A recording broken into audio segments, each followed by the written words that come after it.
to make them think that disobeying Allah will get them some kind of a short-term benefit in this life.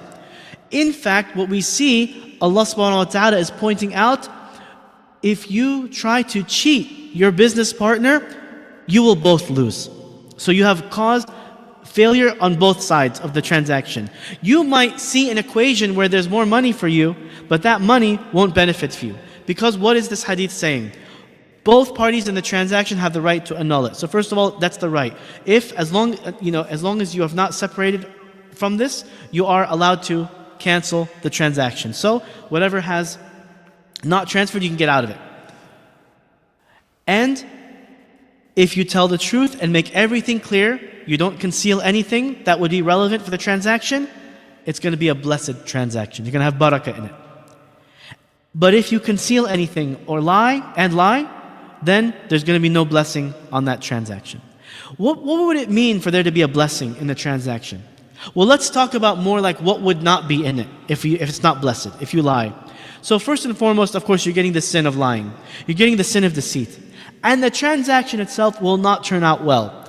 You may start off with some gain in the worldly sense, but for sure that gain will not benefit you in this life because it will be bereft, devoid of any barakah. There will be no benefit to you in the worldly sense and absolutely none in the akhiri sense. And how do we find this showing up? Number one, people will not trust you anymore to do business with you. First of all, practically, and also Allah will take away that. Your rizq will not come through these transactions anymore, or your rizq will be tainted. And moreover, you may find problems emerging in your life in places that they didn't occur before. Because there's no barakah. Whatever you took is not going to benefit you. It's not going to have blessing. It's not going to, it's going to be tainted. It's going to taint everything that it touches. So you're going to be sick. Your family's going to be sick. Your spouse will be disobeying you. Your children will be disobeying you. You're going to have problems with your life. You're going to find out that your business is going down. You're going to find out that you're going to have to escalate in your lies. And now you are earning more sins, which is the worst possible outcome. Whereas if it's blessed, maybe the money, maybe the number, maybe your bank account will not show higher than if you had cheated. But there'll be more barakah in that. Allah will send you something else better than the money that you lost by not cheating. Maybe Allah subhanahu wa ta'ala will avert a disaster from you that was coming toward you. Maybe Allah subhanahu wa ta'ala, through that money, it will stretch beyond mathematics and logic would tell you, beyond economics would tell you, and it would be enough. Allah would make it sufficient for you, even though if you did the math before, you would think, oh, I don't. But then this bill becomes less than you thought, or you find the extra money in this area, or maybe, someone is helping you out, or the person, oh no, it's fine, take your time, I don't need it right now. You would find that Allah subhanahu wa ta'ala makes things easy for you. Those are among the ways that barakah in a transaction would manifest. So the point being, in many ways, shaitan is promising you, what does Allah subhanahu wa ta'ala say in the Quran? Shaitan is promising you poverty. But Allah subhanahu wa ta'ala is promising you blessing and bounty and bountifulness. So it pays to be honest. It pays to be truthful in the very real and literal sense, as well as in the spiritual and metaphorical sense. So this, my dear brothers and sisters, is just a reminder that for when we're doing business, be dishonest. Disclose everything.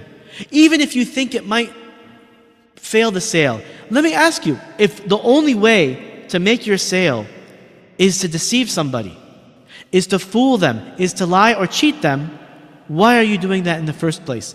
Don't you believe that your rizq is coming from Allah? It's not coming from this. Your rizq was written before you were born. Your rizq was determined before you even could speak a word. So why are you choosing to corrupt the means by which Allah will give you your rizq? That's your choice. The rizq is fixed. How we get it, halal or haram, is our choice. So we ask Allah subhanahu wa ta'ala to bless our rizq, to bless all of our transactions, to make us honest and truthful in every way, and for people to deal with us in an honest and truthful way. And we ask Allah subhanahu wa ta'ala for the very best in the dunya and the akhirah. And we ask Allah subhanahu wa ta'ala to help our brothers and our sisters all throughout the world, in Palestine, in Gaza, in Yemen, in Syria, in Afghanistan, in Kashmir, in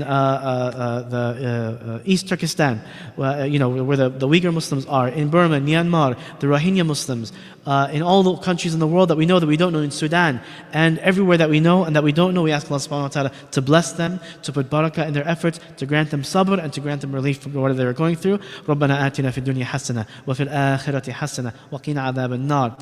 Just a reminder, starting in January, inshallah, Monday's Khatira schedule is going to be changing a little bit.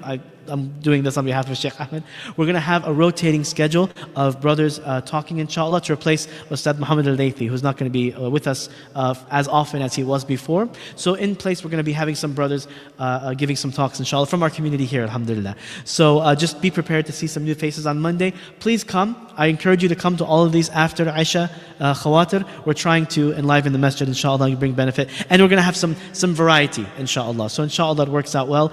We'll keep you posted. Look, if you're not in the WhatsApp group, join already, inshallah, and keep in mind, inshallah. Jazakumullah khair. Subhanakallah wa bihamdika. Ashhadu an la ilaha illa anta astaghfiruka wa atubu ilaik. Assalamu alaikum wa rahmatullahi wa barakatuh.